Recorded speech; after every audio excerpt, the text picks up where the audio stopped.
Startup company పెట్టి అత్యున్నత స్థితికి ఎదిగినటువంటి వ్యక్తి, సుఖవంతమైనటువంటి జీవనాన్ని గడుపుతున్నటువంటి వ్యక్తి. కేవలం గత 5 ఏళ్లలో ఈ రాష్ట్రంలో జరిగినటువంటి సంఘటనలు ఒకవైపు, మరోవైపు చంద్రబాబు గారి పాలన పట్ల ఆకర్షితులైనటువంటి వ్యక్తి. ఆయన నాయకత్వం ఈ రాష్ట్రానికి ఎంత అవసరమో అనేటువంటిది తెలుసుకున్నటువంటి వ్యక్తిగా ఆయన కేంద్రసారిగా ఈ తీర్పు.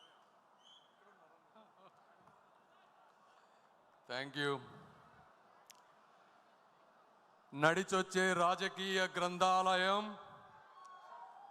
40 ఏళ్ల అనుభవాల విశ్వవిద్యాలయం, నిత్య నూతన ఆలోచనల విజ్ఞాన క్షేత్రం అయినటువంటి మాన్యశ్రీ ముఖ్యమంత్రి, గౌరవ ముఖ్యమంత్రి శ్రీ నారా చంద్రబాబు నాయుడు గారికి ఓటమికి దడవని గుండె, ఒక చేత్తో పసుపు పచ్చ జెండా, మరో చేత్తో అభివృద్ధి అజెండా పట్టుకొని భవిష్యత్తుకు భరోసా ఇస్తున్నటువంటి మన యువనేత, ప్రియతమ నేత శ్రీ నారా లోకేష్ గారికి, అదేవిధంగా పార్టీని బాధ్యతాయుతంగా ముందుకు నడిపిస్తున్నటువంటి పల్లా శ్రీనివాస్ గారికి, పసుపు పొన్న వేదిక, పసుపు సైన్యపు వేడుక అయిన ఈ మహానాడుకు విచ్చేసినటువంటి నాయకులకు, నిస్వార్థమైన కార్యకర్తలకు నమస్కారం.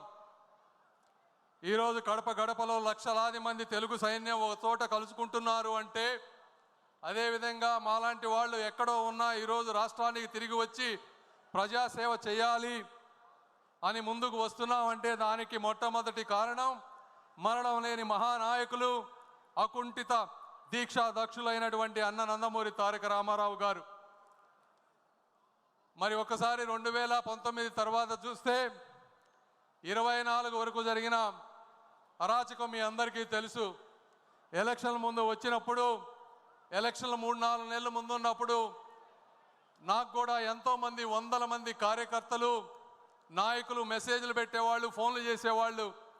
సార్, మనం బీజేపీతో పొత్తులో లేకపోతే అద్భుతంగా గెలుస్తాం, మీరు దయచేసి చంద్రబాబు నాయుడు గారికి చెప్పండి పొత్తు వద్దు అని.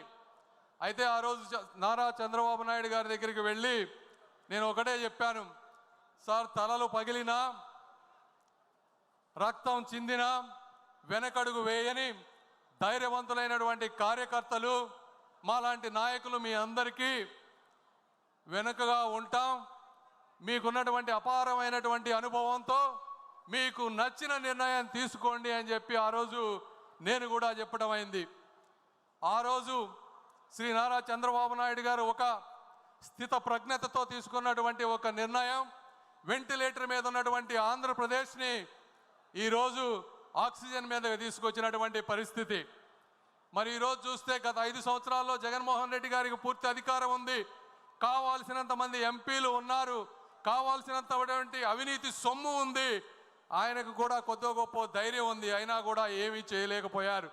మరి ఈరోజు చూస్తే తెలుగువాడు తలెత్తుకునేలా, తెలుగు జాతి గర్వపడేలా, ప్రపంచమంతా మన వైపు చూసేలా అమరావతి నగరం అద్భుతంగా రూపుదిద్దుకోబోతా ఉంది. ఈరోజు ఒక్కసారి అక్కడికి వెళ్ళి చూడండి. గత 5 సంవత్సరాల్లో అప్పుడు 14-19 మధ్య ఒక 2 యూనివర్సిటీలు వచ్చినాయి. ఆ 2 యూనివర్సిటీలు అమెరికాలో కూడా అంత అద్భుతంగా లేవు అని చెప్పి మీకు చూస్తే తెలుస్తుంది.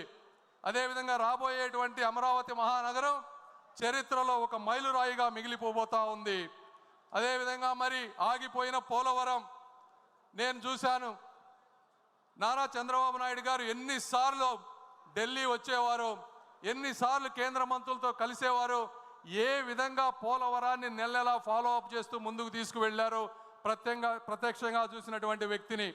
అదేవిధంగా ఆగిపోయింది, ఆరిపోయింది అనుకున్నటువంటి విశాఖ స్టీల్ ప్లాంట్ని అర్ధరాత్రి 12-1 గంటల వరకు కూర్చొని స్టీల్ మినిస్టర్స్ తోటి, నిర్మలా సీతారామన్ గారితో కూర్చొని దానిని పూర్తి చేసినటువంటి మహానుభావులు శ్రీ నారా చంద్రబాబు నాయుడు గారు. మరి ఈరోజు రాయలసీమ ప్రాంతం చూసుకుంటే 5,000 కోట్ల రూపాయలతో 2 పారిశ్రామిక పార్కులు వస్తూ ఉన్నాయి. బీపీసీఎల్ ద్వారా 95,000 కోట్ల రూపాయల పెట్రోకెమికల్ కారిడార్ వస్తూ ఉంది. అదేవిధంగా రైల్వే ప్రాజెక్టులు చూసుకుంటే ఒక్క ఈ సంవత్సరమే 9,000 కోట్ల రూపాయలు రైల్వే డబుల్ లింక్కి, ట్రిపుల్ లింక్కి, అదేవిధంగా అద్భుతంగా తీర్చిదిద్దే రైల్వే స్టేషన్ల కోసం అన్ని ప్రాంతాల్లో ఆర్ఓబీలు, ఆర్యూబీలు, వందే భారత్ ట్రైన్లు ఇవన్నీ వస్తూ ఉన్నాయి. ఒకప్పుడు ఆంధ్ర రాష్ట్రానికి కేంద్ర బడ్జెట్లో రైల్వేకి 1000 కోట్లు కూడా ఉండేది కాదు. అలాంటిది కేవలం ఒక్క సంవత్సరంలో 9,000 కోట్లు, 5 సంవత్సరాల్లో 50,000 కోట్ల రూపాయలు ఈరోజు వస్తూ ఉంది. అదేవిధంగా నేను ఎంతోమంది నాయకుల్ని చూశాను, కానీ ఒక వ్యక్తి యొక్క కార్యదీక్షత, నేను వారు ఇక్కడ ఉన్నారని వారు పొగటం గురించి నేను చెప్పడం లేదు. వ్యక్తిగతంగా నాకు ఎటువంటి స్వార్థం లేదు, దేవుడు అన్నీ ఇచ్చాడు. అయితే ఈ వాస్తవాలు కూడా ప్రజలకు తెలియాలని ఈరోజు చెప్తా ఉన్నాను. ప్రపంచంలో మన ఇండియాలో ఈరోజు మీరు తీసుకుంటే అత్యధిక వెడల్పు ఉన్నటువంటి రోడ్డు 14 లైన్లు ఉన్నటువంటి రోడ్డు, అది 160 ఫీట్లు ఉన్నటువంటి రోడ్డు. ఇలాంటి రోడ్డే అమరావతి ఔటర్ రింగ్ రోడ్డుకి కేంద్ర ప్రభుత్వం ప్రతిపాదించింది. అయితే నారా చంద్రబాబు నాయుడు గారు దాన్ని 230 ఫీట్ల రోడ్డు కావాలని అడిగారు. ఆ రోజు గడ్కరీ గారు ఉండి, ఇండియాలోనే ఇంత పెద్ద రోడ్డు లేదు, అమరావతిలో అక్కడ జనం లేరు, ఎందుకు మీకు అంత పెద్ద రోడ్డు అంటే, నారా చంద్రబాబు నాయుడు గారు చెప్పినవి, సార్ నేను ఉంటానో ఉండనో తెలియదు, ఈరోజు మీరు హైదరాబాద్ చుట్టుపక్కల చూస్తే ఒకప్పుడు అక్కడ కూడా కార్లు వెళ్ళేవి కాదు, ఈరోజు అక్కడ ట్రాఫిక్ జామ్ అయిపోతుంది. అయితే నాకు తెలుగు జాతిపై ఉన్నటువంటి ఒక నమ్మకం, ఆంధ్రప్రదేశ్ ప్రజలపై ఉన్నటువంటి ఆ స్ఫూర్తిపై ఉన్నటువంటి నమ్మకం, ఈరోజు ఆంధ్రప్రదేశ్ ఈరోజు ఇలా ఉంటే ఉండొచ్చు, కానీ 25 సంవత్సరాల తర్వాత అక్కడ 1 ఎకరం భూమి కూడా మేము కొనలేం. కాబట్టి మీరు ఎట్టి పరిస్థితుల్లో దాన్ని 230 ఫీట్లు చేయండి. దీనికి అవసరమైతే నేను 1000 కోట్ల రూపాయలు మా రాష్ట్రం నుంచి వస్తాను, నేను చూడకపోయినా నా ఆంధ్ర రాష్ట్ర ప్రజలు ఈ రోడ్డుపై అనుభవించాలి అని చెప్పినటువంటి వ్యక్తి, దీనికి నేను ప్రత్యక్ష సాక్షి అని చెప్తా ఉన్నాను. అదేవిధంగా జగన్మోహన్ రెడ్డి గారు గత 5 సంవత్సరాల్లో రాష్ట్రంలో ఉన్నటువంటి అనేక వ్యవస్థలు, స్కీములు అన్నిటినీ కూడా నాశనం చేసినటువంటి వ్యక్తి. 90 స్కీములు ఉన్నాయి, దాదాపుగా 90 స్కీముల్లో 90 స్కీములు కూడా ఒక ఇన్స్టాల్మెంట్ తీసుకొని వాటికి స్టేట్కి మ్యాచింగ్ ఇవ్వాల్సిన డబ్బులు ఇవ్వకుండా ప్రతి వ్యక్తికి, వ్యవస్థకి అన్యాయం చేసినటువంటి వ్యక్తి శ్రీ జగన్మోహన్ రెడ్డి గారు. ఈరోజు చూస్తూ ఉంటే కార్యకర్తలకు కూడా నేను ఒకటి చెప్తా ఉన్నాం. 2014-19 మధ్య ఆ రోజు నారా లోకేష్ గారు పంచాయతీరాజ్ మంత్రిగా ఉన్న రోజు వేసినటువంటి సిమెంట్ రోడ్లే ఈరోజు ఎస్సీ, ఎస్టీ, బీసీ కాలనీలో ఒక అద్భుతంగా ఉన్నాయి. ఒక్కసారి ఊహించుకోండి, గత 5 సంవత్సరాల్లో ఆ సిమెంట్ రోడ్లు వేసి ఉండకపోతే ఒక్క ప్రాంతంలో కూడా తిరగడానికి రోడ్లు ఉండేవి కావు. మళ్ళీ అదేటువంటి అభివృద్ధి ఈరోజు ఎక్కడ చూసినా రాయలసీమ ప్రాంతంలో ప్రతి నియోజకవర్గానికి 20 కోట్ల రూపాయలతో, జాతీయ ఉపాధి హామీ పథకం నిధులతో 20 కోట్ల రూపాయలతో ఈరోజు సిమెంట్ వర్కులు జరుగుతూ ఉన్నాయి ప్రతి ప్రాంతంలో. కార్యకర్తలకు 2 ఇబ్బందులు ఉన్నాయి. ఒకటి 14-19 మధ్య చేసినటువంటి కొన్ని నిధులు ఒక 180 కోట్ల రూపాయలు మీకు రావాల్సినవి రావలేదు. దీనికి కారణం ఆ రోజు జగన్మోహన్ రెడ్డి గారు 30% వర్క్స్ తెలుగుదేశం పార్టీ నాయకులవి వీరు పనులు చేసినా చేయలేదు అని చెప్పి సెంట్రల్ గవర్నమెంట్లో కంప్లీట్గా మూసివేస్తే అవి ఈరోజు తెరవలేని పరిస్థితిలో ఉన్నాం. ఆ 180 కోట్లు కూడా తీసుకొచ్చే బాధ్యత మేము తీసుకుంటాం. అయితే కేంద్రం ఏమన్నా ఇస్తుందేమోనని మొదటగా ప్రయత్నం చేస్తున్నాం. కేంద్రం ఇవ్వని రోజు రాష్ట్ర ప్రభుత్వం ఆ 180 కోట్లు ఇస్తుంది. అదేవిధంగా ఈరోజు 2,000 కోట్ల రూపాయలు నిధులు మన జాతీయ ఉపాధి హామీలో పెండింగ్ పనులు ఉన్నాయి. నేను ఇక్కడున్నా కూడా నిన్న ఫాలో అప్ చేస్తూ ఉన్నాం. రాత్రే దానికి కన్ఫర్మేషన్ వచ్చింది. ఆ 2,000 కోట్ల రూపాయలు కూడా వచ్చే వారం 10 రోజుల్లో మీ అందరికీ వస్తున్నాయని చెప్పి మీ అందరికీ నేను తెలియజేస్తా ఉన్నా. అదేవిధంగా ఈరోజు ఎక్కడ చూసినా, ఏ పల్లెకు చూసినా ప్రతి వ్యక్తి దాహంతో గొంతెత్తేటువంటి పరిస్థితి. ఈ పరిస్థితిని గుర్తించినటువంటి శ్రీ నరేంద్ర మోదీ గారు అద్భుతమైనటువంటి జల్ జీవన్ మిషన్ని 20,000 కోట్ల రూపాయలతో ఆంధ్రప్రదేశ్కి ఇచ్చారు. అందులో కేంద్ర భాగం 14,000 కోట్లు, రాష్ట్ర భాగం 6,000 కోట్లు. ఇది జగన్మోహన్ రెడ్డి గారి పరిపాలనలో వచ్చింది. అయితే కేవలం జగన్మోహన్ రెడ్డి గారు 2,000 కోట్ల రూపాయలు మాత్రమే ఖర్చు పెట్టి 12,000 కోట్ల రూపాయలు నిరుపయోగంగా చేసి ఈరోజు ప్రతి ఇంటికి నీరు వచ్చే విధాన్ని రాకుండా చేసినటువంటి వ్యక్తి. ఆ స్కీమ్ కూడా ఈ 26కి ఎండ్ అయిపోతుంది. శ్రీ నారా చంద్రబాబు నాయుడు గారు వచ్చే ప్రతి మినిస్ట్రీ, జలశక్తి మినిస్టర్తో ఈరోజు మాట్లాడుతూ ఉన్నారంటే ఎందుకు కలుస్తున్నారు అంటే, ఆ స్కీమ్ను ఇంకొక 5 సంవత్సరాలు ముందుకు తీసుకువెళ్తే మళ్ళీ మనం ఏదో విధంగా 6,000 కోట్ల రూపాయలు మ్యాచింగ్ చేసి 20,000 కోట్ల రూపాయలతో ప్రతి ఇంటికి ఇక జీవితంలో నీటి సమస్య లేకుండా, నీటి సమస్య లేవటం అంటే కేవలం ఒక బోరు వేసి నీళ్లు వేయటం కాదు. ఎక్కడెక్కడ నదులు ఉన్నాయో, తరతరాలు మారినా కూడా నీటి ప్రవాహం తగ్గదో అలాంటి వాటి నుంచి సస్టైనబుల్ వాటర్ నుంచి ఆ ప్రాంతాల నుంచి పైప్ లైన్లు వేసి పేదలకి ఎప్పుడు నీరు సమస్య లేకుండా చేయటంలో ఆయన నిరంతరం కృషి చేస్తూ ఉన్నారు. దానికి కూడా నేను సాక్షి అని మీ అందరికీ తెలియజేస్తా ఉన్నా. ఈరోజు అదేవిధంగా అర్బన్ ప్రాంతాల్లో కూడా నీటి సమస్య ఉంది, పట్టణాలు పెరిగిపోతూ ఉన్నాయి. ఇలాంటి పథకం ఒకటి అమృత్ స్కీమ్ అని సెంట్రల్ గవర్నమెంట్లో ఉంది. సెంట్రల్ గవర్నమెంట్ స్కీమ్కి మళ్ళీ కావాలంటే స్టేట్ గవర్నమెంట్ నుంచి ఒక 50-60% నిధులు కావాలి. ఎందుకంటే అర్బన్లో ఎక్కువ ఇవ్వరు సెంట్రల్ గవర్నమెంట్, రాష్ట్రం దగ్గర డబ్బులు లేవు. అయినప్పటికీ కూడా ఈ అమృత్ స్కీమ్ ద్వారా చంద్రబాబు నాయుడు గారు 9,000 కోట్ల రూపాయలు ఈరోజు ప్రతి మున్సిపాలిటీకి వచ్చే విధంగా చేశారు. మీ అందరికీ నేను ఈరోజు చెప్తా ఉన్నాను, ఆ స్కీముని స్టేట్లో డబ్బులు లేకపోయినా ఏ విధంగా మ్యాచ్ చేసి తీసుకొచ్చారంటే తెలివైన వాడికి కూడా మతిపోయే విధంగా చేసినటువంటి వ్యక్తి శ్రీ నారా చంద్రబాబు నాయుడు గారు. ఇది కూడా వాస్తవం అని మీ అందరికీ నేను తెలియజేస్తా ఉన్నా. అదేవిధంగా ఇవన్నీ జగన్మోహన్ రెడ్డి గారు 24 గంటలు మైనారిటీలు, నా ఎస్సీలు, నా ఎస్టీలు, నా బీసీలు అని మాట్లాడుతూ ఉంటారు. ఆయన చేసినటువంటి అన్యాయం మీకు ఒకటి చెప్తా. ఒక స్కీమ్ ఉంది. నేను మా గుంటూరు ప్రాంతంలో మైనారిటీ సోదరులు చాలా ఎక్కువ మంది ఉన్నారు. ఈ మైనారిటీ సోదరులకు ఏదన్నా చేయాలని చెప్పి ఆ మైనారిటీ మినిస్ట్రీకి వెళ్తే PMJVK అని ఒక ప్రధానమంత్రి జన వికాస్ కార్యక్రమం అని ఉంది.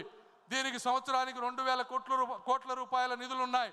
గత 3 సంవత్సరాల్లో ఒక్క రూపాయి కూడా వాడుకోలేదు.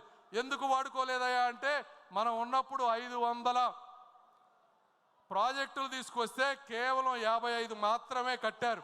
సెంట్రల్ టీము, స్టేట్ టీము వచ్చి వెరిఫై చేస్తే అందులో సగం కట్టలేదు. నిధులన్నీ దుర్వినియోగం అయిపోయినాయి. ఇప్పుడు స్టేట్ వచ్చి చూస్తే అక్కడ మేము ఇచ్చిన డబ్బులకి ప్రాజెక్టులు లేవు అని చెప్తే ఇప్పుడు దాదాపుగా 230 కోట్ల రూపాయలు స్టేట్ గవర్నమెంట్ సెంట్రల్కి పే చేసి ఆ బాకీలు తీర్చి ఆ దొంగ సర్టిఫికెట్లు తీసేస్తే మళ్ళీ 2,000 కోట్ల రూపాయలు వాడుకునేటువంటి పరిస్థితి రాబోతా ఉంది. ఈ విధంగా ప్రతి వ్యక్తికి అన్యాయం చేసినటువంటి మహానుభావుడు శ్రీ జగన్మోహన్ రెడ్డి గారు.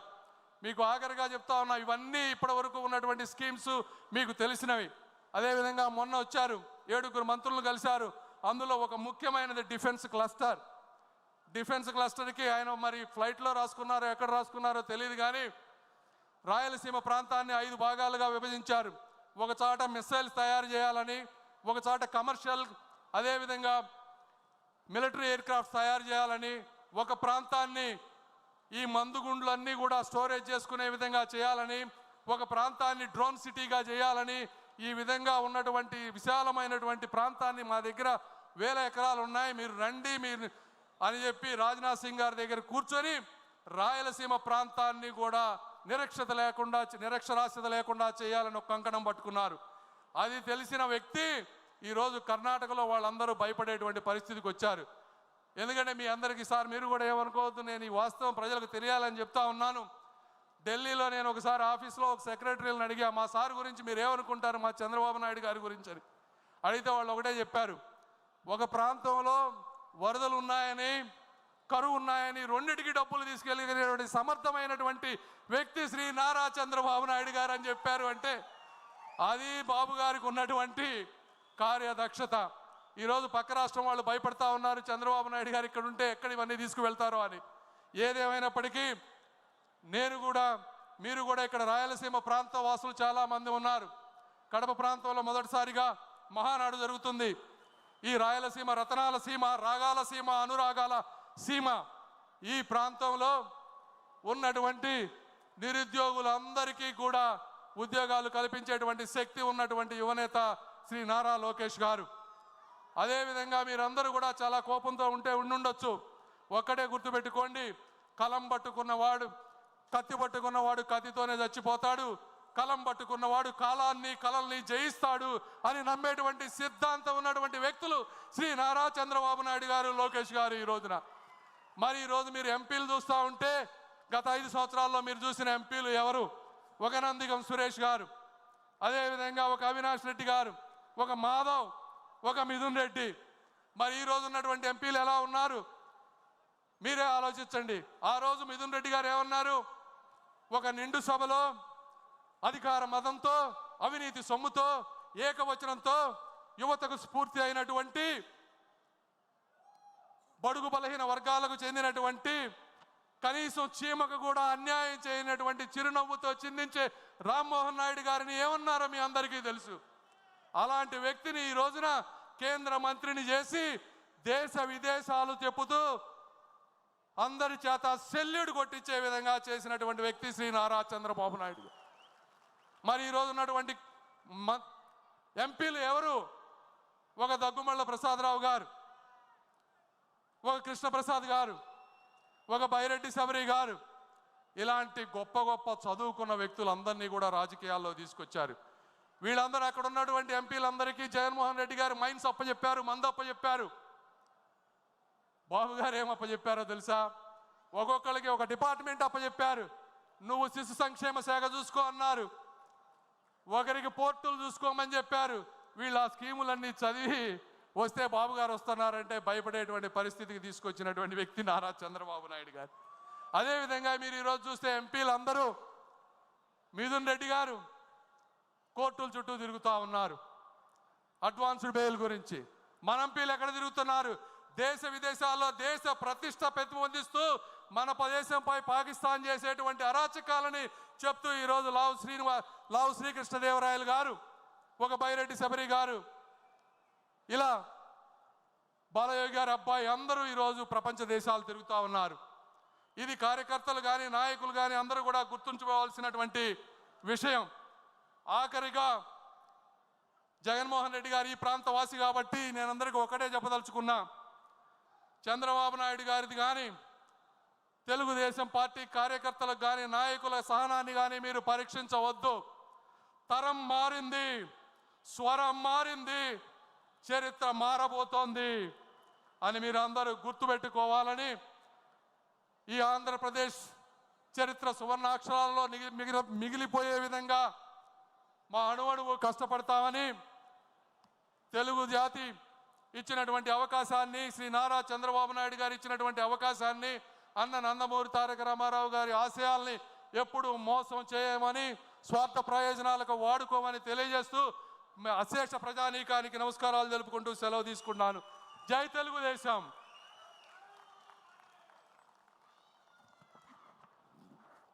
థ్యాంక్ యూ చంద్రశేఖర్ గారు, స్ఫూర్తివంతమైన సందేశం.